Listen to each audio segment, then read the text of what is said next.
द्रौपदी के 3 प्रश्न। पहला, क्या पापी के घर का अन्न खाना पाप है? दूसरा, पापी व्यक्ति की पहचान कैसे करें? तीसरा, लोग पाप क्यों करते हैं? यह बात उस समय की है जब महाभारत का युद्ध चल रहा था। कौरवों के प्रथम सेनापति भीष्म थे। अर्जुन के बाणों से बंधकर बाणों की सैया पर पड़े थे। कौरव और पांडव रोजाना उनसे मिलने, उनका हाल जानने के लिए उनके पास आते रहते थे। एक दिन रानी द्रौपदी के साथ 5 पांडव भी उनसे मिलने पहुंचे और पितामह भीष्म के चारों ओर खड़े हो गए। धर्मराज युधिष्ठिर ने उन्हें प्रणाम कर उनसे राजनीति, कूटनीति, धर्म अधर्म जैसे महत्वपूर्ण बिंदुओं पर बात की। भीष्म पितामह पांडवों को उपदेश करने लगे। सभी पांडव द्रौपदी सहित उपदेशों को ध्यान से सुन रहे थे, परंतु उन उपदेशों के बीच रानी द्रौपदी अचानक से खिलखिलाकर हंस पड़ी। द्रौपदी का खिलखिलाकर हंसना देख भीष्म पितामह ने आहत होकर उपदेश देना बंद कर दिया। 5 पांडवों को भी द्रौपदी का यह व्यवहार पसंद नहीं आया। जब एकदम शांत हो गए, कुछ क्षणों के बाद पितामह भीष्म द्रौपदी से पूछने लगे, हे पुत्री, तुम एक सम्मानित कुल की बहू हो। तुम्हारा अचानक से हंसना 2 बातों को उजागर करता है। या तो तुम मेरी बातों का उपहास उड़ा रही हो, या तुमने किसी बीती हुई घटना को स्मरण किया है। क्या मैं तुम्हारी हंसी का कारण जान सकता हूँ? द्रौपदी कहने लगी, पितामह, मेरे हंसने का भाव आपका उपहास उड़ाना बिल्कुल नहीं है, बल्कि ये सोचकर हंसी थी कि आज आप अन्याय के विरुद्ध लड़ने का उपदेश दे रहे हैं, लेकिन आप स्वयं जीवन भर अन्याय की ओर से लड़ते रहे हैं। जब मुझे भरी सभा में निर्वस्त्र किया जा रहा था, तब आपका महाज्ञान कहाँ चला गया था? उस समय मौन रहकर आप भी अन्याय के पक्ष में खड़े थे। राजा विराट के यहाँ 6000 गांवों को चुराने सिर्फ दुर्योधन अकेला नहीं गया था, उन चारों में आप भी शामिल थे। और जब यह महाभारत का युद्ध निश्चित हो गया, तब भी अधर्म का पक्ष भारी करने के लिए सबसे आगे आप ही खड़े थे। और आज आप पांडवों को धर्म अधर्म की बातें सिखा रहे हैं। मुझे यही सोचकर हंसी आई थी। द्रौपदी की नुकीली बाणों की तरह चुभने वाली बातें सुनकर भीष्म पितामह की आंखों में आंसू आ गए।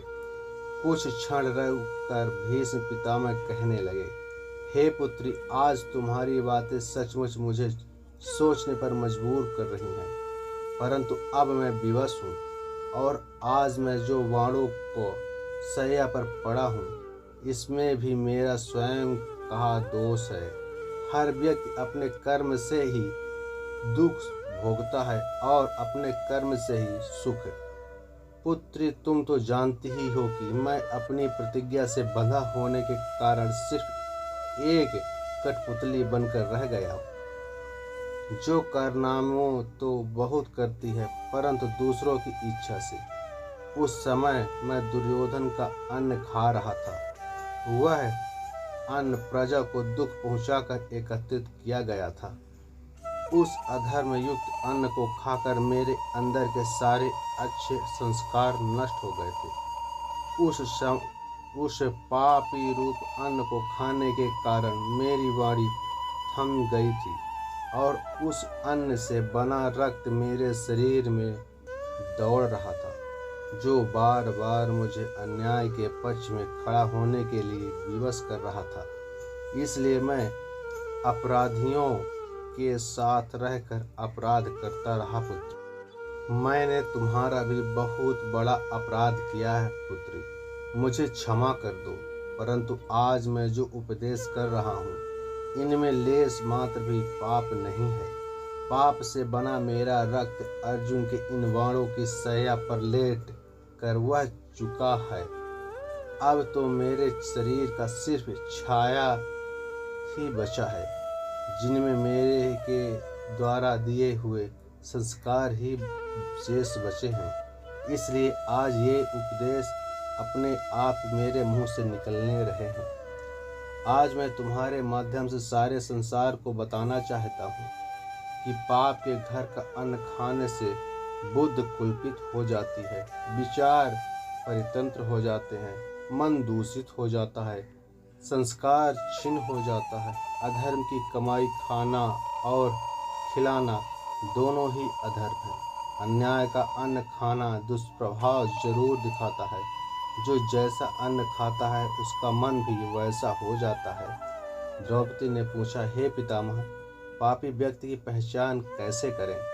भीष्म पितामह बोले, पुत्री, मनुष्य के कर्म ही उनकी पहचान करा देते हैं। यदि किसी कर्म से जन हानि होती है, किसी की भावनाएं आहत होती हैं, किसी को दुख पहुंचता है, तो निश्चित रूप से वो कर्म धर्म युक्त नहीं है। दूसरी बात, जो व्यक्ति धर्म और सत्य के मार्ग से अलग हटकर चलता हो, अपना स्वार्थ सिद्ध करने के लिए सत्य को दबाने का प्रयास करता हो, जो समय आने पर सत्य के पक्ष में खड़ा न हो सके, उस पाप निश्चित पापी की कमाई खाने वाले ही समझिए। जिस प्रकार दिन और रात होते दिन का प्रतीक है और रात पाप की, दिन में प्रकाश होता है और रात में अंधेरा। सच्चा व्यक्ति जो भी करता है दिन की तरह उजाले में करता है और पापी हमेशा रात का सहारा लेता है। पापी व्यक्ति धर्म की प्रशंसा तो करता है, भीड़ में उसके साथ तो चलेगा, परंतु आवश्यकता पड़ने पर जो मौन रहे, समझ लेना वह पाप की कमाई खाने वाला है। जो हिंसा का अनुमोदन करता हो, जो निर्दोषों को, कमजोर को, निर्बलों को बल की बकरा समझता हो, समझ लेना वह पापी है। दुनिया में लाखों प्रकार के पापी हैं, उन्हें समझना और पहचानना बड़ा ही कठिन है। ऐसे लोगों की अक्सर आने पर ही पहचान होती है। द्रौपदी ने पूछा, पितामह, लोग पाप क्यों करते हैं? भीष्म पितामह बोले, पुत्री, अज्ञानता, असंतोष, अत्यंत लोभ के कारण है। या तो व्यक्ति बिल्कुल मूर्ख हो, जिस धर्म अधर्म अच्छे बुरे का ज्ञान न हो, वो व्यक्ति देखी धुनी किसी के बहकावे में आकर पाप में प्रवृत्त हो जाता है।